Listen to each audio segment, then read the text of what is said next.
Hello Mark, I'm Vicky, 邱姿瑜, and my student number is SO341016. And I'm a sophomore at NCUE. Kelli Drinkwater. Enough with the fear of fat. I'm here today to talk to you about a very powerful little word, one that people will do almost anything to avoid becoming. Billion-dollar industries thrive because of the fear of it, and those of us who undeniably are in are left to navigate a relentless storm surrounding it.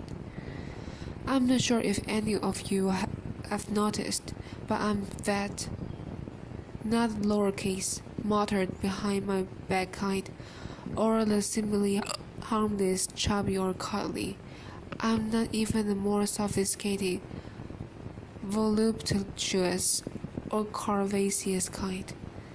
Let's not sugarcoat it. I'm the capital FAT kind of fat. I'm the elephant in the room. When I walk out on the stage, some of you may have been thinking, oh, this is going to be hilarious, because everybody knows that fat people are funny. Laughter. Or you may have been thinking, where does she get her confidence from? Because a confident fat woman is almost unthinkable. The fashion-conscious members of the audience may have been thinking how fabulous I look in the Beth Ditto dress. Cheers. Thank you very much. Whereas some of you might have thought, Beck would have been so much more slimming. Laughter. You may have wondered, consciously or not, if I have diabetes or a ponder, or if I eat carbs after 7 p.m. Laughter. You may have worried that you ate carbs after 7 p.m. last night and that you really should renew your gym membership. These judgments are insidious. They can be directed at individuals and groups, and they can also be directed at ourselves. And this way of thinking is known as fat phobia. Like any form of systematic abrasion, fat phobia is deeply rooted in complex structures like capitalism, patriarchy, and racism, and they can make it really difficult to stay, let alone challenge. We live in a culture where being fat is seen as being a bad person, lazy, greedy, unhealthy, irresponsible, and morally suspect, and we tend to see thinness as being universally good, responsible, successful, and in control of our appetites, bodies, and lives. We see these ideas again and again in the media, in public health policy, doctors' offices, in everyday conversation, and in our own attitudes. We may even blame fat people themselves for the discrimination they face because, after all, if we don't like it, we should just lose weight. Easy. This anti-fat bias has become so integral, so ingrained to how we value ourselves and each other that we rarely question why we have such contempt for people of size and where that disdain comes from.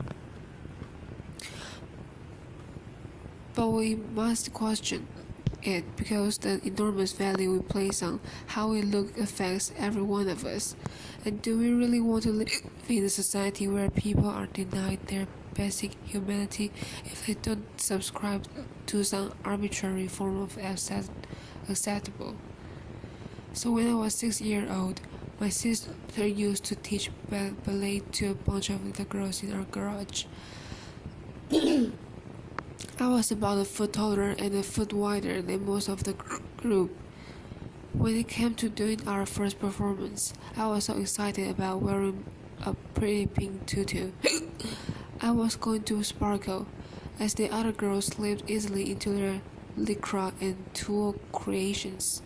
Not one of the tutus was big enough to fit me. I was determined not to be excluded from the performance, so I turned to my mother and loud enough for everyone to hear said, "Mom, I don't need a tutu, I need a 4-4. Laughter. Thanks, Mom. Applause. And although I didn't recognize it at the time, claiming space for myself in the glorious 4-4 was the first day towards becoming a radical fat activist. Now, I'm not saying that this whole body love thing has been an easy skip along a glittering path of self-acceptance since that day in class. Far from it, I soon learned that living outside that the mainstream considers normal can be a frustrating and isolating place. I've spent the last 20 years unpacking and deprogramming these messages. It's been quite a roller coaster. I've been openly laughed at, abused from passing cars, and been told that I'm delusional. I also receive smiles from past strangers who recognize what it takes to walk down the street with a spring in your step and your head held high. Cheer. Thanks. And although the fierce little 6-year-old has stayed with me, and she has helped me stand before you today as an unapologetic fat person, a person that simply refuses to subscribe to the dominant narrative about how I should move through the world in this body of mine. Applause. No, I'm not alone, and part of international community of people who choose to, rather than passively accepting that our body are and probably always will be big, we actively choose to flourish in these bodies as they are today. People who honor our strength and work with, not against our perceived limitations. People who value health as something much more holistic, like a number on an outdated BMI chart. Instead, we value mental health, self-worth, and how we feel in our bodies as vital aspects to our overall well-being. People who refuse to believe that living in these fat bodies is a barrier to anything, really.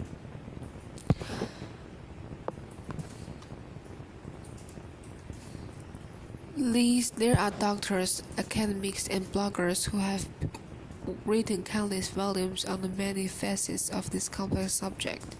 There are fashionist who claim their bodies and their beauty by wearing fat bikinis and crop tops, exposing the flesh that we're all taught to hide. There are fat athletes who run marathons, teach yoga or do kickboxing, all done with a middle finger firmly held up to the status quo.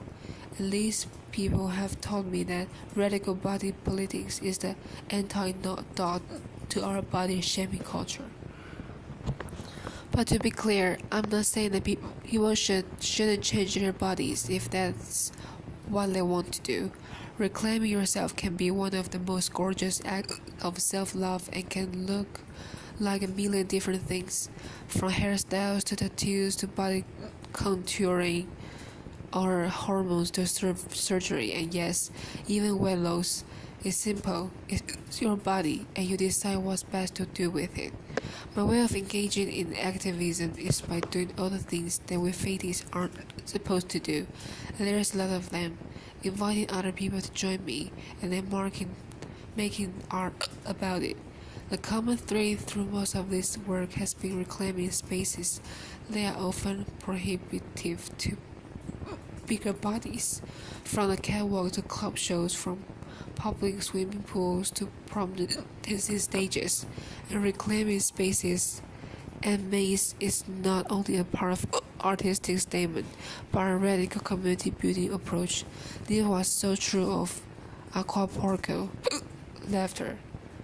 The Fat Fam synchronized swim team I started with a group of friends in Sydney.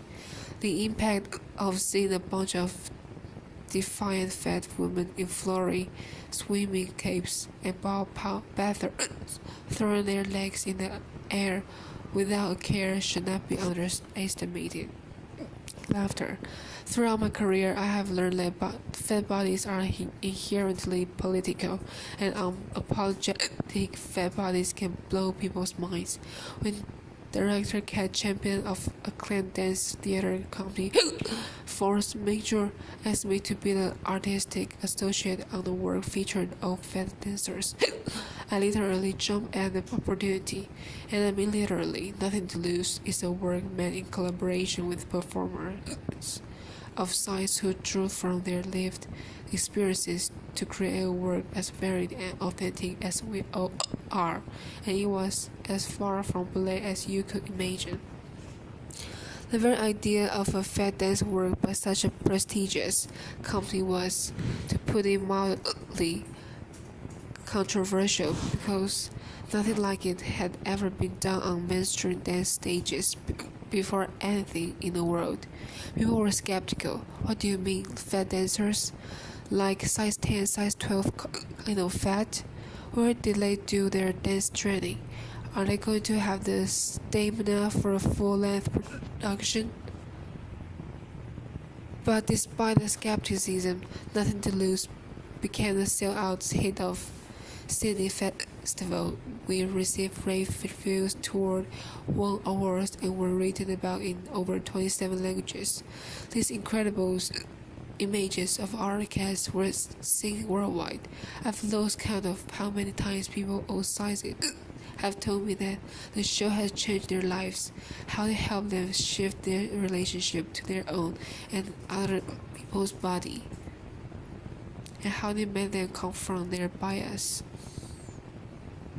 But of course, work that pushes people's buttons is not without its detractors. I have been told that I'm glorifying obesity. I have received violent death threats and abuse for daring to make borderline centers fat people bodies and lives and treat us as worldwide human beings with valuable stories to tell. I've even been called the ISIS of the obesity epidemic. Laughter. A comment so absurd that it's funny because it also speaks to panic, the literal terror that the fear of fat can evoke. It is this fear that's eating the diet industry, which is keeping so many of us from making peace with our own bodies, for waiting to be the after photo before we truly start to live our lives. Because the real elephant in the room here is fat phobia.